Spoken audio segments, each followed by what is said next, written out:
Herkese merhaba. Bu videoda sizlerle görmüş olduğunuz unicornlu çantayı öreceğiz. Unicornlu çantayı ördüğümüz oyuncaklarda, bebeklerde, hayvan figürlerinde, hangilerinde istiyorsanız çok rahat bir şekilde çok güzel bir aksesuar olarak kullanabilirsiniz. Yapılışı da çok kolay. Daha önce tığ ve iple biraz temasınız varsa hiç sıkıntısız bu çantayı örebilirsiniz. Çanta için gerekli olan malzemelere hazırsanız hep birlikte bakalım.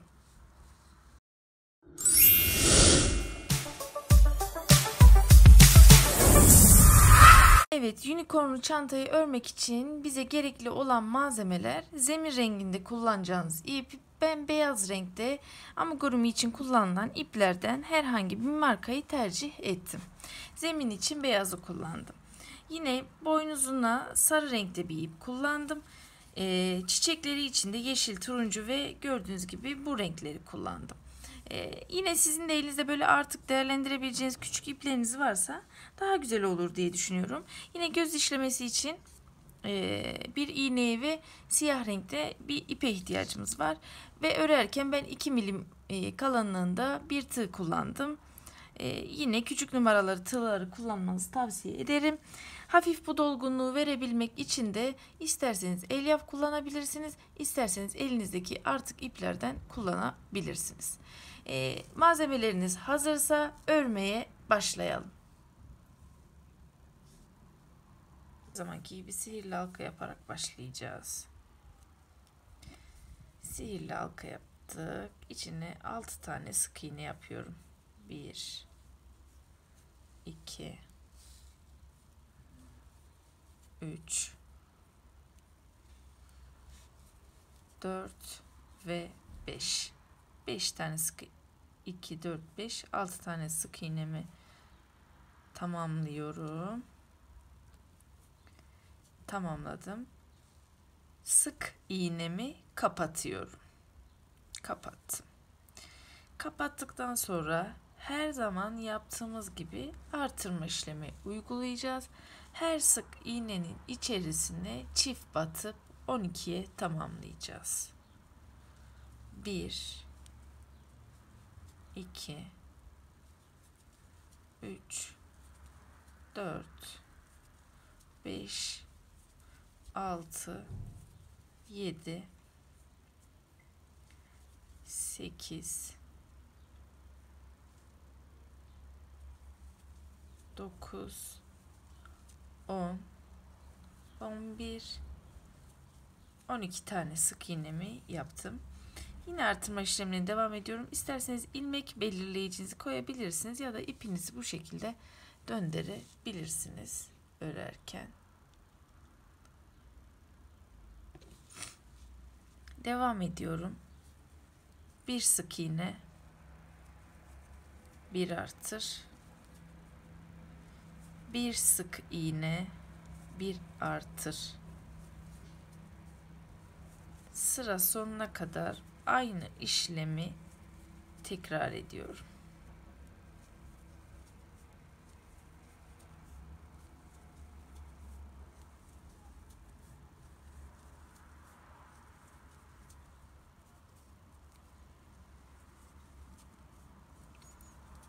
Evet, sıra başıma geldim. Ördüğüm sırayı tamamladım. Şimdi diğer artırma işlemime geçeceğim. Yine burada da 2 sık iğne, bir artır işlemini uygulayacağım.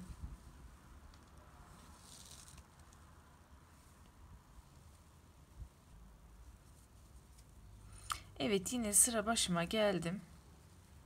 Tabii sizin yine hangi oyuncaklarda bu çantayı aksesuar olarak kullanacağınız önemli.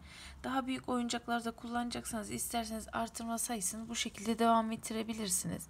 2'de 1 artırdık, 3'te 1, 4'te 1 diye devam edebilirsiniz. Ama bebeklerin ideal boylarını düşündüğümüzde 28 ile 36 santim arasındaki bebeklerimiz için çok fazla büyük bir ebatta çanta yapmaya gerek yok. O yüzden son kez 3 sık iğne bir artır yapıp daha sonra düz örme işlemine geçeceğiz. 1 2 3 4, 5.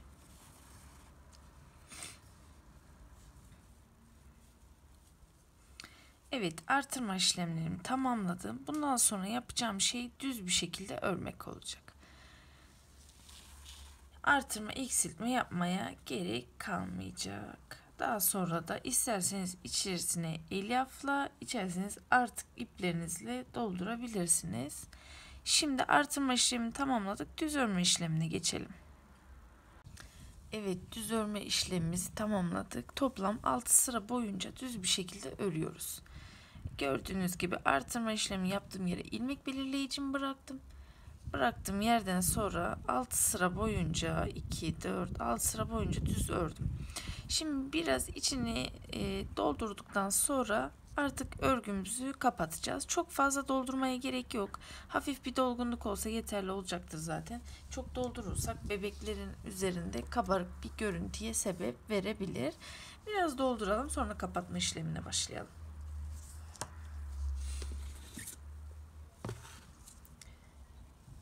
Evet, biraz artık iplerim vardı. İçerisine elyaf yerine artık iplerimi kullandım ben. Şimdi siz de doldurduysanız, şu tüyleri alayım. Doldurduysanız örgümüzü kapatalım. Şimdi şöyle karşılıklı birleştirecek şekilde tutuyoruz örgümüzü. Gördüğünüz gibi. Her sık iğnenin karşısına denk gelen sık iğneyi sık iğne yaparak kapatacağız. Önden aldım. Hemen karşısındaki sık iğneye batıp bir sık iğne yaptım. Hemen yandaki sık iğne, karşısındaki sık iğne kapattım. Yine aynı şekilde gördüğünüz gibi karşılıklı birleştirme yöntemi dediğimiz yöntemle örgümüzü kapatıyoruz. Her iki sık iğneyi geçip sık iğne yapıyorum. Bakın böyle bir görüntü oluşuyor.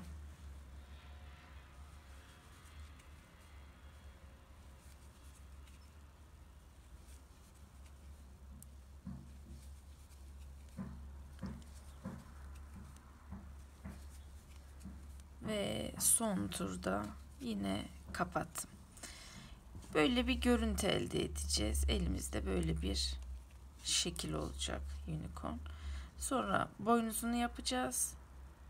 Sonra saçlarını yapacağız. Yüzüne şekil vereceğiz. Şimdi kapattık. Elimizde böyle bir şeklimiz var. Şimdi kulaklarını da yapmak adına buraya 3 tane zincir çekiyorum. Çeviriyorum. Alıyorum. Bir tane yarım trabzan. Yine aynı yere bir tane daha yarım trabzan. Sonra sık iğne yapıyorum. Burada kulak gibi görünecek. Sık iğne yaptım. Yan tarafa örgümü şöyle kapattım. Sağlam olsun diye de ipimi sıkıladım. İpimi kesiyorum şimdi. Daha sonra ipimizi saklarız. Aynı kulak şeklini bu uca da yapacağım. Hemen yine bir düğüm atayım. Şöyle yaptım.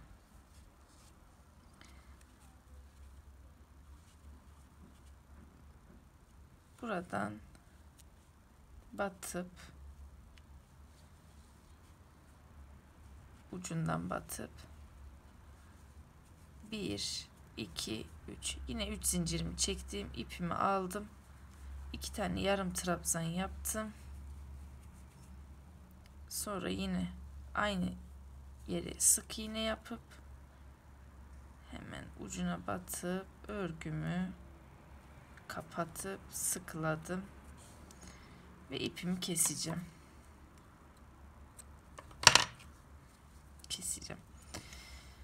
Gördüğünüz gibi böyle kulak şekli oluştu. Şurayı da şöyle elimle hafif düzelteyim. Bu ipleri daha sonra saklayacağız. Kulaklarımızı oluşturduk. Şimdi boynuzumuzu yapalım. Yine istediğiniz renkleri kullanabilirsiniz boynuz yaparken. O sizin renk tercihinize kalmış.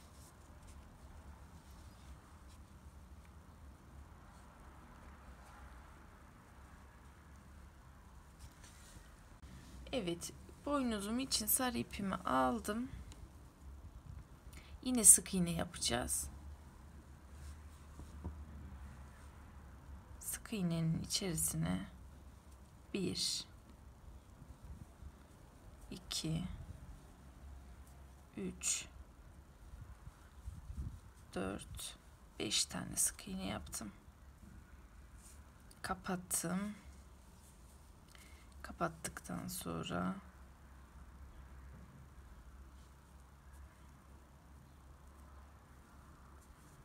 bir, aynı ilmeğin içerisine yine sık iğne 2 3 4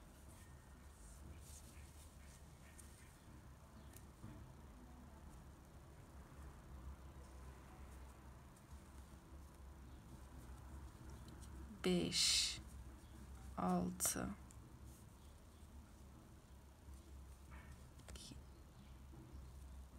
7 8 ve son ilmeğime sadece tek batıyorum. Toplam 9 tane sık iğnem oluyor. 9 tane sık iğnem oldu. İpimi şöyle çıkartayım. Yerim belli olsun. Sonra 2 sıra 9 sık iğne öreceğiz. 1 2 3 4 5 6 7 8 9. Bir sırayı ördüm. Şimdi ikinci sırayı da öreyim. 1 2 3 4 5 6 7 8 9. Bakın böyle üçgen bir şekil oluştu. Bu boyut bizim için yeterli olacaktır. Gördüğünüz gibi biraz ışık yansıyor. Şimdi ipimi biraz uzun bırakarak kesiyorum. Çünkü kafaya dikeceğiz. O yüzden siz de biraz uzun kesmeyi ihmal etmeyin. Kestik. Bunu kafanın bu kısmına dikeceğiz. En son yapacağız dikme işlemlerini. Boynuzumuz da hazır. Şimdi sıra çiçeklere geldi. Çiçekler için de yine istediğiniz renkleri kullanabilirsiniz. Bunları ek olarak ben bir de yeşil kullanacağım.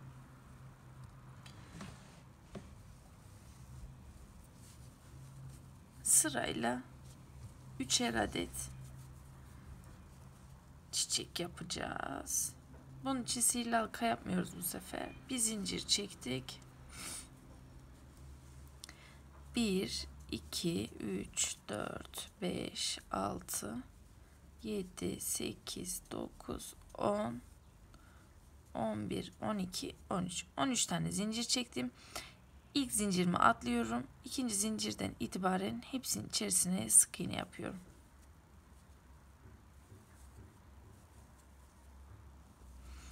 Evet, örgümü tamamladım. Bakın, bitirdiğimiz zaman böyle gül gibi doğalında kendiliğinden bir şekil oluşuyor. Amacımız bu şekli vermek ki böyle biraz daha sıkı hale getirebiliriz dikerken. Şunu çıkartayım. Yani buralara çiçek gibi konduracağız bunları. 3 tane yapacağız. İpimi yine uzun kesiyorum çünkü dikerken ihtiyacım olacak. Diğer renkleri de tamamlayalım. Sonra dikiş işlemiyle göz şeklini vermekte bir araya gelelim. Evet, çiçeklerimiz de boynumuzda, unicornumuzun kafası da hazır. Şimdi bunları dikeceğiz. Dikmeden önce şöyle bir sabitleme yapalım. İpimizi geçirdik, bu şekli verdik ya, gülümüz, yani çiçeğimiz bu şekilde görünüyor. Bunu şöyle arkadan geçirerek böyle uçtan da çıkartarak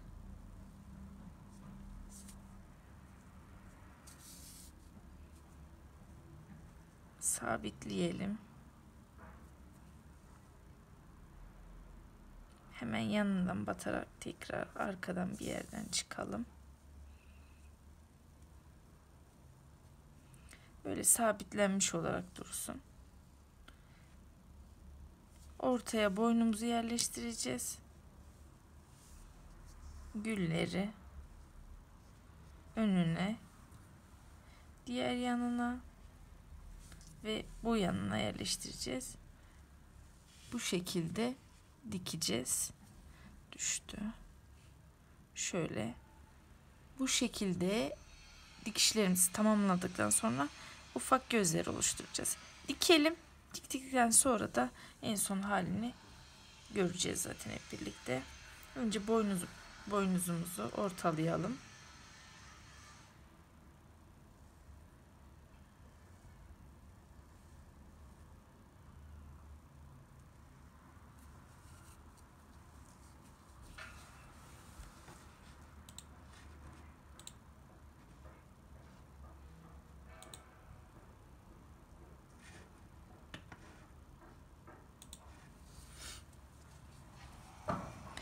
Evet, burada 2, 4, 6, 8, 10 tane sık iğne kalmış. Şöyle 4 tane buraya kalsın.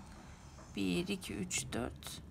4 tane de 1, 2, 3, 4 de buraya kalsın. Biz buradan ortalayarak 3 sık iğne üzerine boynumuzu dikebiliriz. Hatta önce kolay olsun diye şöyle bir şey yapalım.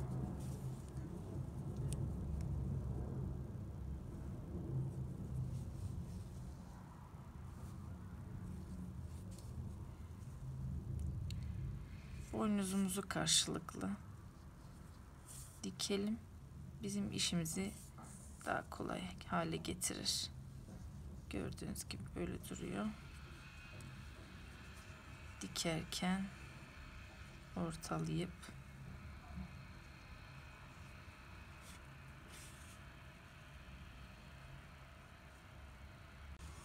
evet, dikiş işlemlerini tamamladım. Bakın, unicorn'un son hali bu şekilde. Diktim, güllerimi de yerleştirdim hizalayarak. Siz de bu şekilde yapın. Şimdi siyah ipimi alıyorum. Göz işleyeceğim. Yani sadece iple işleyeceğim. Çok detaylı bir şey yapmayacağız.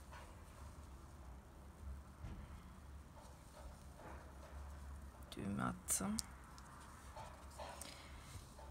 Şimdi bakıyorum. Arkadan iğnemi geçirip önden göz hizası olacak yerden çıkardım. Hemen altındaki sık iğneye batıp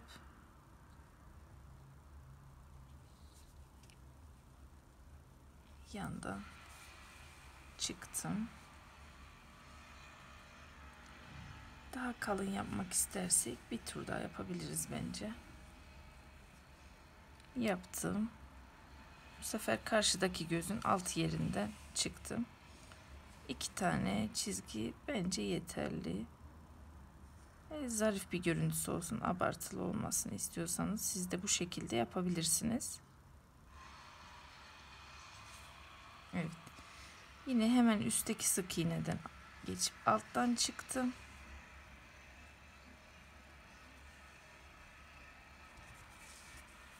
İki sıra yaptığım için yine aynı işlemi tekrar edip aşağıdan bir yerlerden ipimi çekeceğim. Buraya takıldı.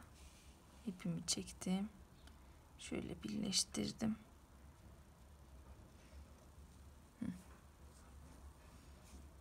Çıktım.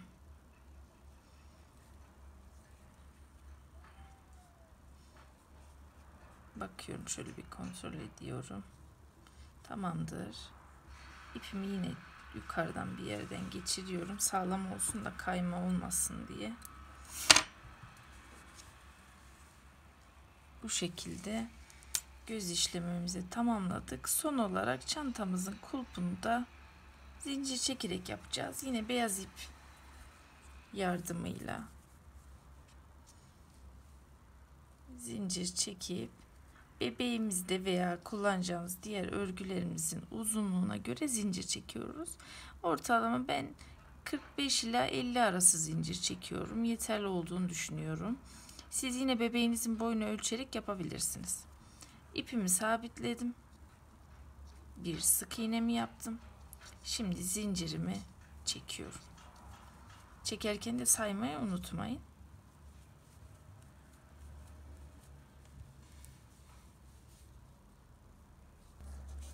Yeterli zincir uzunluğuna ulaştığımı düşünüyorsam yine kulağın üstünden batıp kaydırıp bir sık iğne yapıp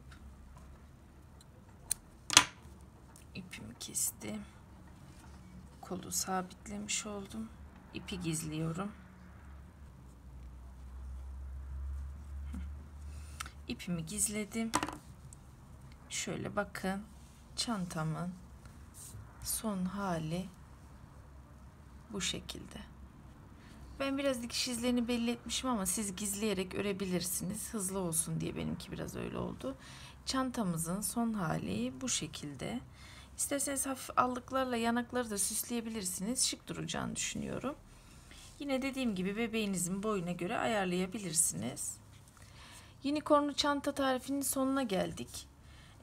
Videomu izlediğiniz için teşekkür ederim. Beğendiyseniz beğen butonuna basmayı, abone olup bana destek olmayı unutmayınız. Sonraki videolarda görüşmek dileğiyle şimdilik hoşça kalın.